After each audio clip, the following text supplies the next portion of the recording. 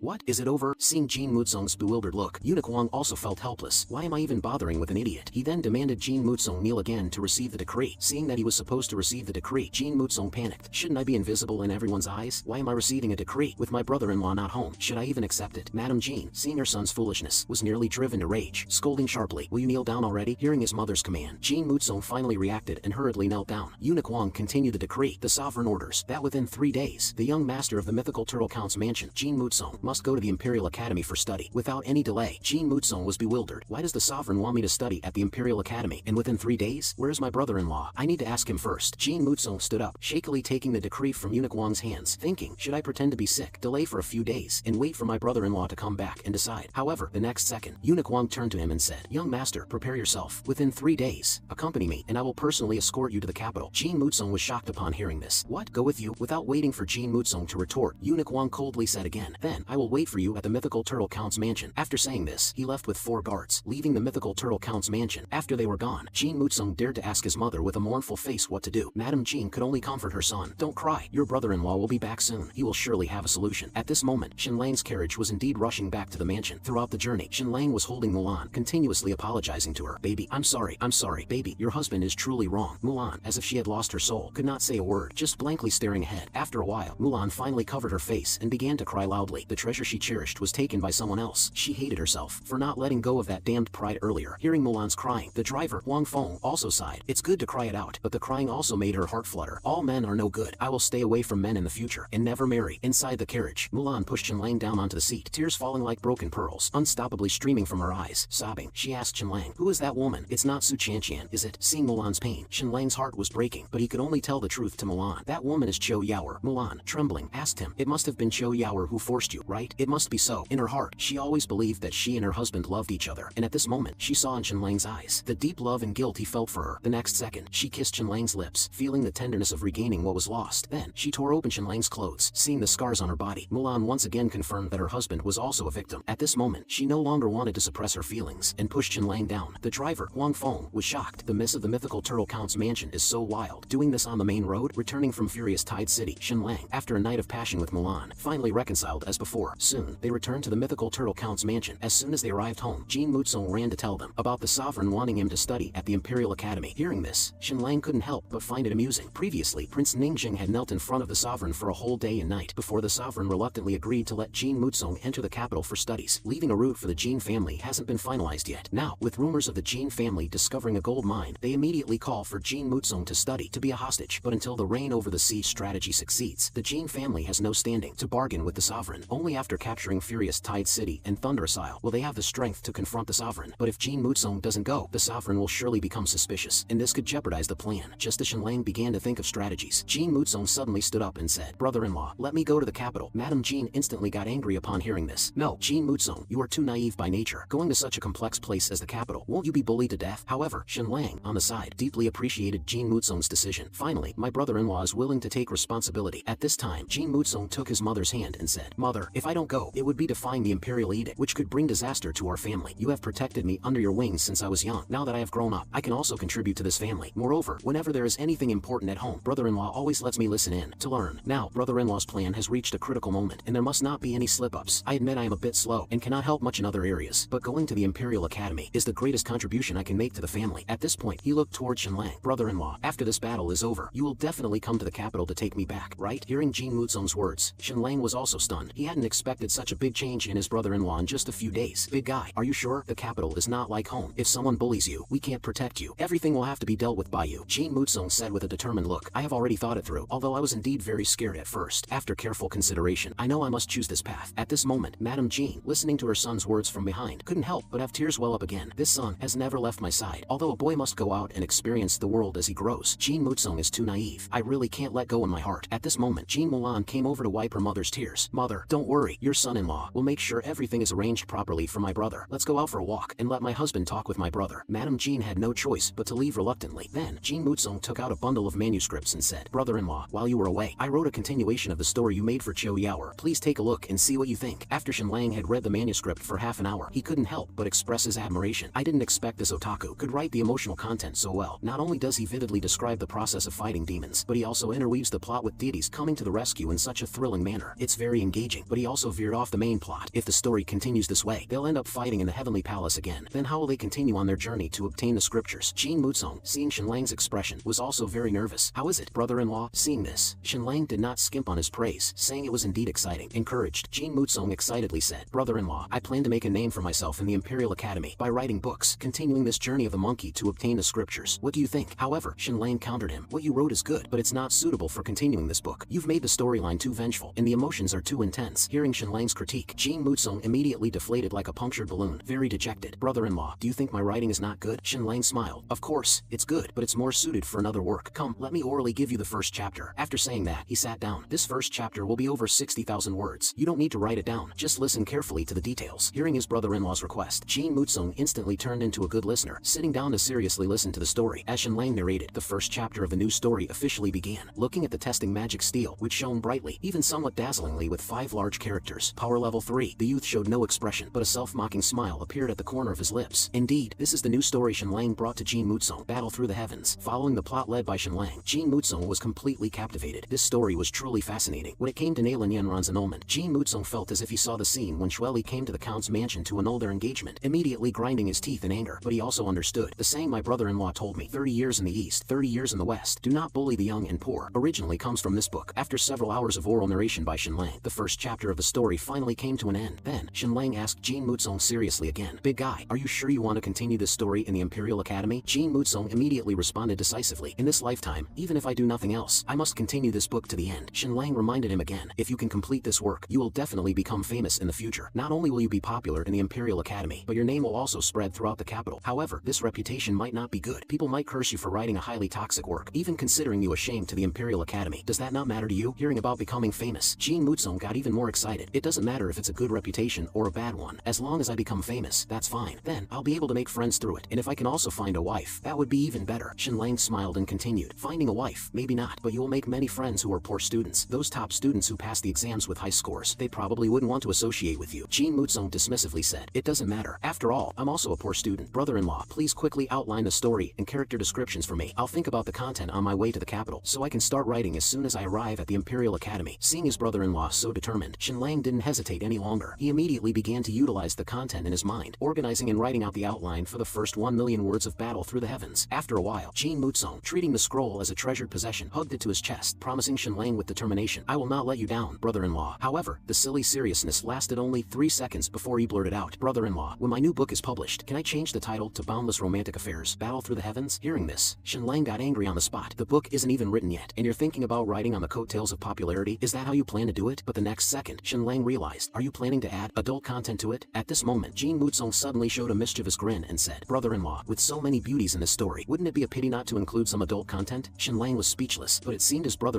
wasn't entirely wrong. He could only say, "You can add them, but not too much, and it must not disrupt the main storyline of the book." With his brother-in-law's support, Jin Wuzong, at this moment, put all fear of going to the Imperial Academy aside, even looking forward to the writing journey ahead. They stayed up all night. Shenlang and his brother-in-law spent the whole night discussing the new work. Madame Jin wanted to spend some time with her son before he left, but seeing the enthusiastic discussion between him and Shenlang, she didn't want to interrupt. It seems the boy is closer to his brother-in-law, but that's good. He can learn some skills from Shenlang. One day, it might even save his life. At this moment, in the waters surrounding Cliffwatch Island, suddenly 10 pirate ships appeared. Jin Shiring, upon seeing this, immediately issued a loud warning. "This is the Jin family's maritime territory. No ships are allowed to approach, or they will be killed without mercy." However, at that moment, a burst of laughter came from the leading pirate ship. Chiu Xiao stood on the deck, arrogantly saying, "You really are jokers. Not to mention this being your Jin family's territory. As long as the Chiu family desires it, the entire sea area belongs to the Chiu family." Seeing Chiu Xiao so bold, Jin Shiring immediately ordered the Jin family's warships to attack Chiu Xiao's pirate ship. Upon seeing this, Chiu Xiao laughed again. "You dare call those broken ships warships? Truly overestimating yourselves. Today, let me show you what real warships are." After saying this, Chiu Xiao shouted orders to his crew. "All pirates, prepare for battle." As his voice fell, the pirates loaded all their crossbows and aimed at the Jin family's warships. Facing Chiu Xiao's warships, Jin Shiring knew well that the Jin family ships were no match. With just an order from Chiu Xiao to fire the arrows, the Jin side would undoubtedly be annihilated. Reluctantly, he had to let Chiu Xiao's ships pass. Thus, Chiu Xiao led the 10 warships majestically into the dock of Cliffwatch Island. The battle for Cliffwatch Island, also known as Golden Island, was about to reach its climax under Shenlang's arrangement, and this idiot, Chiu Xiao, who thinks with his lower half, still believed it was the mythical turtle count's fear of him that allowed him access to the island. As soon as he arrived on the island, he dragged his large sword, boasting for the mythical turtle count and Shenlang to come see him, unaware that the mythical turtle count had been observing them from the shadows for a long time. Shenlang really is prophetic. This big fish, Chiu Xiao, has indeed taken the bait. Not only has he come himself, but he has also brought several thousand pirates and 10 large warships. According to the plan, these warships are naturally to be all seized. But for these thousands of pirates, do we really follow Shenlang's instructions to behead them all and then send them to Chiu Tianwei? Seeing the arrogant Chiu Xiao in front of him, the mythical turtle count didn't say much and directly walked out. Upon seeing him, Chiu Xiao immediately asked, "Jin Zhua, I heard that your Cliffwatch Island has struck gold. Aren't you going to show me quickly?" The mythical turtle count didn't respond to the question, but changed the subject. "Since young Master Chiu has come, let's not hurry to see the gold mine just yet. You've also been through a long voyage. You must be tired. Why not rest first?" After saying this, he ordered Jin Shiring to take them to the newly built barracks for rest. Chiu Xiao, seeing the mythical turtle count's ingratiating manner, felt very pleased with himself. "With my father and thousands of pirates backing me, the Jin family can only try to curry favor with me. The mythical turtle count wouldn't dare harm a hair on my head." A moment later, they arrived at the rest area. Seeing the well-equipped facilities, Chiu Xiao immediately claimed them. "Brothers, this is the barracks that the mythical turtle count specially built for us. Aren't you going to thank the count for his kindness?" As Chiu Xiao finished speaking, all the pirates started to go wild. At this moment, Jin Shiring and 2 guards, seeing the greedy faces of the pirates, wished they could kill them immediately. But Jin Shiring knew the count had other plans. To avoid alarming them prematurely, he still advised to hold back their anger, and then left the place with the 2 guards. However, to Chiu Xiao, all these actions by the mythical turtle count were seen as signs of fear. Thus, his behavior afterwards became even more outrageous. Pushing his luck further, not only did he demand the count to bring Jin Mulan here to accompany him in drinking, he even specifically requested to have Jin's sword lady as a gift given to him. Pretending to be casual, he then went to the construction site on the island. Seeing such large-scale construction, Chiu Xiao became even more convinced of the gold mine on the island. The expenditure of such a large amount of money and grain for dock construction and castle building, almost moving the entire count's mansion to Cliffwatch Island, clearly indicates there's a gold mine on this island. But the mythical turtle count has been very accommodating to my demands, except when it comes to visiting the mine, he strongly obstructs it. Now is not the time to break with him, so I need to think of another plan. Early the next day, the miners began to enter the mine to start work one after another. Among these miners, Chiu Xiao had deliberately disguised himself to blend in. Upon entering the mine, he was stunned by the scene before him. He saw a huge mine pit that seemed bottomless, with an estimated diameter of 1 to 200 meters. Around the bottom of the pit, numerous houses had been constructed. Chiu Xiao continued to follow deeper into the mine, where the security became increasingly strict. Each miner had to enter by showing a tag. Fortunately, Chiu Xiao had already eliminated the original owner of the tag, allowing him to blend in safely. He then began to check the houses one by one. When he pushed open the first door, the glittering gold nearly blinded him. Holy shit, there's so much gold sand piled up here. At least tens of thousands of pounds by estimate. And there are also dozens of boxes of gold bars. Suppressing the excitement in his heart, he opened another door. This room had a setup that diverted the island's river along with its sediment inside. The workers were proficiently washing the gold sand from the sediment, but the gold content in this sediment was incredibly high. Almost half of the sediment was gold sand. In just a moment, moment, another pile of gold sand was accumulated. At this moment, Zhou Xiao was so excited he could hardly breathe. No wonder the mythical turtle count's mansion could easily pay off 800,000. With such a large gold mine, another 10 times 800,000 could easily be produced. Now, my Zhou family is going to be rich. Forget about just taking 50%. This entire gold mine will belong to the Zhou family. All mine. Zhou Zhao's. Early in the morning at the mythical turtle count's mansion, a mysterious guest arrived. This person was a trusted eunuch of Prince Ningjing, sent especially because he was worried about Jin Muzong's safety on his journey to the capital. Madame Jin was very touched by this gesture and immediately wanted to prepare some special gifts to send back with the eunuch to Prince Ningjing. The eunuch initially tried to decline, but couldn't resist Madame Jin's insistence and agreed. A moment later, several large boxes of gifts arranged by Shenlang were presented. Here, besides common items like silk and swords, there were also many of Shenlang's specially made shampoos, soaps, perfumes, and facial masks. Of course, these were gifts Shenlang prepared for Prince Ningjing's wife. As it has been said since ancient times, to build a relationship, one must first win over the significant other. Although the eunuch didn't know what these items Shenlang was sending were, given the relationship between his master and the mythical turtle count's mansion, the prepared items would not be ordinary. He immediately thanked Madame Jin on behalf of his master. At this time, Shenlang stepped forward and asked, "May I ask, eunuch, has Prince Ningjing been having a difficult time recently?" The eunuch told Shenlang that ever since Prince Ningjing had helped the mythical turtle count's mansion in their time of need, and especially after Shenlang's 800,000 gold coins embarrassed many, everything had caused the sovereign to fly into a rage. He even suspected that Ningjing was colluding with the mythical turtle count's mansion to sabotage the new policies. Not only was Ningjing scolded and forced to kneel many times, but for some baseless accusations, a column of Ningjing's mansion was removed as a warning. Even so, when Ningjing learned that the sovereign had allowed Jin Muzong to study at the Imperial Academy, he did not hesitate to help, all to preserve the last branch of the Jin family. At this point, the eunuch sighed. "My master asks for nothing for himself, but has suffered countless injustices. He may think nothing of it, but we servants feel indignant on our master's behalf." Shenlang didn't say much, but expressed his gratitude with a simple phrase, "Thank you for His Highness's concern. One day, I will personally go to thank His Highness." The eunuch, being a wise man, understood Shenlang's intention. Cliffwatch Island is facing turbulent times. Please be extra cautious. Mythical turtle count. Shenlang inquired. Has someone been lobbying in the capital? The eunuch nodded. And not just one group. They have long coveted the gold mine on your island. Now, they can hardly restrain themselves any longer. After hearing this, Shenlang again expressed his thanks to the eunuch for the warning, understanding in his heart that he needed to accelerate his strategic plans. Soon, it was time to part ways. Everyone in the family came outside the mansion to see off Jin Muzong. Madame Jin was nearly crying her eyes out, and Jin Mulan had to keep wiping her mother's tears. At this moment, the bored eunuch Wang began to tease the trusted eunuch of Prince Ningjing. His Highness the Fifth Prince really is warm-hearted, but isn't it a bit late to start cooking when it's already mealtime? However, his words, coincidentally overheard by Shenlang, sparked a response. Well,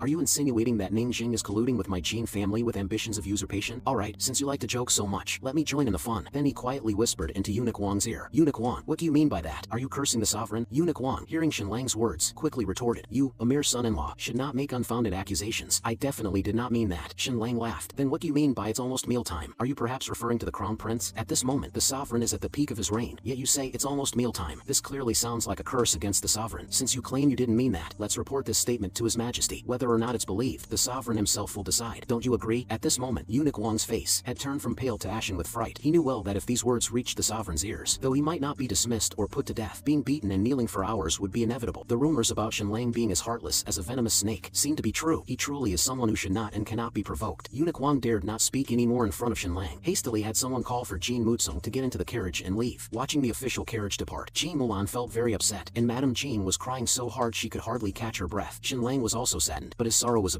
used to be about eating, sleeping, and teasing Fatty. Now that Fatty is gone, there's no one left to tease. Turning back to see his mother-in-law in a daze, Shenlang quickly went forward to comfort her. I will personally go to the capital to bring the brother-in-law back. Early the next morning, Shenlang also prepared to set off. He and Jin Mulan, standing outside the count's mansion, found it hard to part, but the final phase of the Cliffwatch Island strategy had to be executed by Shenlang. He softly said, "Wife, all matters of the home are entrusted to you and mother-in-law. Your father and I will surely solve all problems quickly and return with victory." After speaking, he departed towards Cliffwatch Island with Huang Feng under Jin Mulan's watchful gaze. By evening, Shenlang arrived at Cliffwatch Island. Upon landing, he quickly went to the mythical turtle count's room. "Father-in-law, when I passed by the newly built barracks, I saw several pirates. Has Qiu Xiao arrived?" The mythical turtle count informed Shenlang. "Qiu Xiao arrived on the island a few days ago. He has been acting arrogantly, causing widespread anger, but I followed your plan and let Qiu Xiao into the mine. After seeing the gold, he has already sent more than a dozen pirates to report back to Furious Tide City. I believe Qiu Tianwei will act soon." Upon hearing this, Shenlang immediately showed a sly smile. "Father-in-law, tonight we shall host a banquet for Qiu Xiao. Now that the pig is fattened, it's time for the slaughterhouse." At this moment, Qiu Tianwei, elated by the information Qiu Xiao had gathered about the gold mine on Cliffwatch Island, could hardly believe the content of the message. The Jin family has really developed such a massive gold mine. However, after calming his excitement, Qiu Tianwei sensed something amiss. A normal gold mine can only extract up to 50,000 gold coins a year, but now, the Jin family has extracted over 1 million gold coins in just a few months. facts. Such high output really is hard to feel at ease with. After much thought, Qiu Tianwei immediately ordered his alchemist, Master Zhang, to be brought to him. A short while later, having learned the full story, Master Zhang began to carefully examine the gold from the mine. Seeing that the Taoist priest remained silent, Qiu Tianwei, standing by, was visibly impatient. Master Zhang, you understand the situation now. Based on your observation, is there anything wrong with the gold mine the Jin family is mining? Could there be any deception? Master Zhang shook his head and said, based on my years of experience, there's nothing wrong with this gold mine. After speaking, Master Zhang stood up and bowed to Qiu Tianwei, saying, congratulations, my king. Based on my experience and judging by this material, the gold mine on Cliffwatch Island is not merely an ordinary gold mine. It is an ancient gold vein. Upon hearing the term ancient gold vein, Qiu Tianwei's body jolted sharply. The so-called ancient gold vein refers to a gold reserve left by an ancient emperor. At some point in time, the world underwent significant changes, transforming the entire land and ocean, and during this period, the earth generated temperatures high enough to melt everything. The gold left behind formed a river of gold underground, flowing everywhere, scattering over this island, creating a gold vein. It can be said that once a gold vein is discovered, it's no different from picking up gold from the ground. After hearing the Taoist's explanation, Qiu Tianwei still harbored some doubts. Everyone knows that Jin family's son-in-law, Shen Lang, is cunning and ruthless. He suspected all this might just be an act, but looking around the entire world, how many forces could produce so much gold? Currently, the Hidden Origin Society certainly wouldn't help him, and even the Heavenly Path Society, ranked second in wealth, without a huge interest, wouldn't take such a big risk to produce such a large sum of money for a mere son-in-law to play a no-win scenario. Thinking this, he turned to Master Zhang and asked, based on your experience, how much reserve do you estimate this gold vein to have? Master Zhang told Qiu Tianwei, 30 years ago, the Great Jin Kingdom extracted an ancient gold vein. 20-odd years ago, the Great Flame Empire mobilized 1.3 million elite troops to invade the Great Chan Kingdom. All expenses of the Great Flame Empire were paid by the Great Jin Kingdom. Master, now that you hold the Isle of Gold Mountain in your hands, and with the reappearance of an ancient gold vein on Cliffwatch Island, isn't this a sign that your dominance is about to be established? At this moment, Qiu Tianwei, hearing the Taoist's words, felt more and more excited and overjoyed. The next second, he summoned his shadow guards. Go and send a message to the mythical turtle Count, demanding he hand over 80% of the gold mine on the island, and the pirates from Furious Tide City must also station on Cliffwatch Island to participate in the mining of the gold mine. Should he refuse, I will gather tens of thousands of troops and completely erase the Jin family from this world. As night falls, in the Cliffwatch Island garrison, the loud laughter of pirates fills the island. These fellows, drinking and eating meat in the camp, are having a great time, having lost all sense of vigilance they had upon arrival. In their minds, the mythical turtle Count and his soldiers are too cowardly. The pirates have stolen the soldiers' food, wine, and meat, driving them out of the barracks, and the mythical turtle Count doesn't dare make a sound. Outside the camp, a bone-chilling wind blows. The soldiers of the mythical turtle Count's mansion can only sit huddled on a hilltop, eating coarse grains and drinking plain water, listening to the taunting laughter from inside the camp. The contrast is truly unbearable. At this time, a few drunk pirates wander out of the barracks and shout at the Count's mansion soldiers, your mythical turtle Count is so cowardly, truly a disgrace to his ancestors. You brothers, following such a coward, what's the point? Might as well join us pirates for some real fun. These nobles are all bullies who fear the hard. Tonight, Qiu Xiao, our young master, is being invited by the mythical turtle Count for drinks. Who knows? To please our young master, the mythical turtle Count might even offer Shen Lang to accompany him for the night. The soldiers, listening to the taunts of these beasts, are all grinding their teeth in anger, but they know they must not let a moment of anger ruin the young master's plan, so they can only forcefully swallow this bitter pill. Meanwhile, inside the mythical turtle Count's reception hall, he and Shen Lang are hosting a banquet for Qiu Xiao. Although Qiu Xiao is usually arrogant and domineering, he is incredibly suspicious and cunning at heart. For this banquet, he brought his own food, not touching any of the wine and meat prepared by the mythical turtle Count. Qiu Xiao even cautiously controls his alcohol intake, always maintaining a sober state. Shen Lang understands. Qiu Xiao fears we might drug him. He wants to remain, always ready to defend himself. At this moment, Qiu Xiao, looking dissatisfied, directly asks Shen Lang, I've been on Cliffwatch Island for so long, and you've refused to show yourself. Do you not take me seriously? Shen Lang had no choice but to reluctantly open his clothing to explain. Young master, please calm your anger. I was severely injured by a tigress recently, and couldn't even get out of bed. When I learned you were on Cliffwatch Island, I forced myself to come here. Qiu Xiao stepped forward, looking at Shen Lang's scars, puzzled. Is this Jean Mulan's doing? Shen Lang dressed himself and shook his head. It's the handiwork of another female Tyrannosaurus. Hearing this, Qiu Xiao burst into laughter. Well done, Shen Lang. I didn't expect that failing to get Jean Mulan, you'd be so desperate as to find such a rough wild woman outside. At this moment, Shen Lang retorted with feigned anger. Young Marquis, our Jean family has treated your Qiu family with respect. I can tolerate your rudeness towards me, but could you please discipline your pirates? Stop challenging our patience again and again. Hearing Shen Lang refer to him as young Marquis, Qiu Xiao was momentarily stunned, followed by an undeniable joy. It seems the Jean family is aware that my father is about to become the Furious Tide's Marquis. No wonder this little wretch, Shen Lang, is all kinds of respectful and flattering towards me, daring not to overstep. Thinking this, Qiu Xiao became even more arrogant. If you can't tolerate it, just take action. We can have another great battle like the one 20 years ago. Hearing Qiu Xiao's words, the mythical turtle Count hurriedly stepped forward to smooth things over. These are matters of the past. Why bring them up again? Young master Qiu Xiao, seeing the mythical turtle Count acting so cowardly, Qiu Xiao laughed even more wildly. Mythical turtle Count, 20 years ago was the weakest time for my Qiu family, yet your father, Jin Yu Count, led more than 10,000 troops to attack my thunderous isle. Unfortunately, in the end, his entire army was wiped out. Now, your Jin family's military strength is less than 1/3 of that, while our Cho family has expanded several times over. With such a gap, what grounds do you have to negotiate terms with me? Don't forget your situation. If we lead 30,000 troops to attack the Jin family, who would dare help you? Those nobles who are like turtles shrinking their heads? Or would the sovereign help you? At these words, the mythical turtle count and Shenlang's faces turned ashen, mumbling, "Peace is most precious." Seeing their reaction, Zhou Xiao sneered and said, "You want peace? That's not impossible, but it depends on the sincerity of the Jin family." Shenlang, pale, looked up at Zhou Xiao. "Young Marquis, to prove our sincerity, our Jin family is willing to offer 20,000 gold coins to the Zhou family every year, without charge. Do you think that's acceptable?" Hearing this figure, Zhou Xiao instantly flew into a rage, throwing his wine cup violently at Shenlang. Huang Feng, quick to react, blocked it, saving Shenlang from disaster. Shenlang, seeing the wine cup embedded in the wall panel, was covered in cold sweat. Such a beast, his actions are really ruthless. Meanwhile, Zhou Xiao, face full of anger, yelled, "Your Jin family offers 20,000 gold coins a year. Are you treating me like a beggar?" At this moment, Shenlang glanced at his father-in-law, but the mythical turtle count lowered his eyelids, gently shaking his head. Shenlang immediately understood. It seems my father-in-law believes that even deploying the Jin family's 3 top experts, it would be hard to take down Zhou Xiao, and with thousands of pirates outside, our military power simply cannot compete. Thus, Shenlang quickly put on a smiling face to appease Zhou Xiao, indicating that everything could be discussed again. Then, he had a servant fetch a new wine cup for Zhou Xiao. Zhou Xiao directly refused. "No need, I brought several with me." Shenlang jokingly asked, "Why so suspicious, young Marquis? With furious Tide City and tens of thousands of troops behind you, how could we dare to harm you?" Zhou Xiao poured himself a glass of his own wine and said directly, "You, Shenlang, are famously cunning and ruthless. I'd better be careful." Then, Shenlang instructed the servants to prepare various rare delicacies. "This is caviar, very rare and valuable. Quickly take some to the young Marquis." "No thanks, I dare not eat." He cut a slice of his own meat and put it in his mouth, continuing, "Shenlang, don't waste your effort. I've humiliated Jin Mulan, poisoned your Jin family's wells. I've done all this, and I know you hate me thoroughly. Yet, even so, you wouldn't dare touch a hair on my head. Also, you said 20,000 gold coins a year. Do you take me for a fool? Do you really think I don't know that there's a large gold mine on Cliffwatch Island? So, there's no negotiation here, only a declaration. We, the Chiu family, want 80% of the gold mine on Cliffwatch Island, and we will also station troops and mine it ourselves." Hearing this, Shenlang stood up excitedly and shouted, "Young Master Chiu, you're being too excessive. Even if we have a gold mine on the island, do you really think you can just take 80%? Isn't that asking for too much?" Zhou Xiao, looking at Shenlang's frustration, laughed triumphantly. "I didn't come here to negotiate with you. I'm just informing you. Either agree, or let my tens of thousands of troops storm Cliffwatch Island and completely annihilate the Jin family. Also, each of my brothers can't live without a woman. Mythical turtle count, within 5 days, you must send us 500 beautiful women. Most importantly, that Jin sword lady must be brought to me. I want to have my way with her in front of Shenlang." Faced with the extremely arrogant Zhou Xiao, the mythical turtle count and Shenlang were so enraged they trembled, wishing they could immediately tear this scoundrel to pieces. Suddenly, Zhou Xiao felt the room become unbearably hot, but he didn't pay much attention to it, assuming the charcoal fire was simply too strong, and he thought about leaving. At this moment, Shenlang hurriedly stopped him, speaking almost pleadingly, "Young Marquis, please don't rush off. Let's talk it over again. Since it's a partnership, how about we split it 50-50? If you agree, we are willing to offer 200,000 gold immediately as a token of our sincerity." Zhou Zhao's eyes lit up upon hearing this, but his greed wouldn't allow him to settle for just 200,000 gold. "Shenlang, don't blame me for not giving you a chance. A 30-70 split, plus 500,000 gold." Hearing Zhou Zhao's words, Shenlang's expression changed. "Young Marquis, isn't that demand a bit too much? Besides, we can't produce that much gold at once." However, Zhou Xiao didn't give them a chance to refuse. "You have the time it takes an incense stick to burn to consider. If you don't agree, then wait for my father to gather a large army and attack Cliffwatch Island." Seeing this, Shenlang, scared, kept waving his hands. All right,